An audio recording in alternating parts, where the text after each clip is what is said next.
سے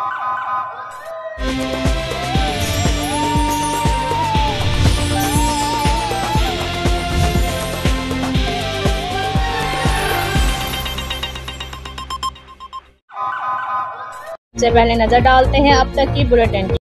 assistant commissioner تحصیل نورپور تھل سعد بن خالد نے کہا ہے کہ تحصیل انتظامیہ نورپور تھل عوامی فلاح و بہبود کے لیے تمام دستیاب وسائل بھرپور طریقے سے بروئے کار لائے گی۔ ان خیالات کا اظہار انہوں نے نورپور تھل پریس کلب کے وفد سے طرفی نشست کے دوران خصوصی گفتگو کرتے ہوئے کیا۔ ڈپٹی ڈسٹرکٹ ایجوکیشن افیسر تحصیل نورپور تھل فیض حسن ملک بھی اس موقع پر موجود تھے۔ وفد کی قیادت چیئرمین پریس کلب سیٹ سمر سلطان کر رہے تھے۔ وفد سرپرست اعلیٰ نورپور تھل پریس کلب ملک محمد ایاز جویا، فاؤنڈر ممبر ایم نور الدین، راجہ نور الیاتف اور سینئر صحافی ملک غلام جیلانی ویٹل پر مشتمل تھا۔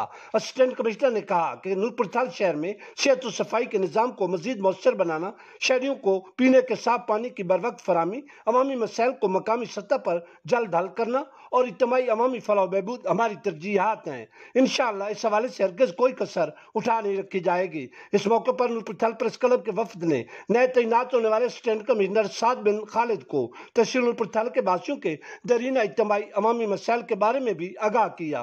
اسسٹنٹ کمشنر نے بتدریج ضروری اقدامات اٹھانے کے عزم کا اظہار کیا۔ سعد بن خالد نے صحافیوں پر زور دیا کہ علاقہ تھل کی تعمیر و ترقی کے لیے تحصیل انتظامیہ کے ساتھ بھرپور تعاون کریں۔ صحافیوں کے وفد نے علاقائی تعمیر و ترقی اور سماجی آسودگی کے لیے اسسٹنٹ کمشنر کو اپنے بھرپور تعاون کی یقین دہانی کرائی۔ اس لیے نئے لائف بوائے میں ہے ایکٹیو سلور جو دے جراثیم سے 10 گنا بہتر حفاظت۔ نیا سلور لائف بوائے، دنیا کا نمبر 1 جرم پروٹیکشن سوپ۔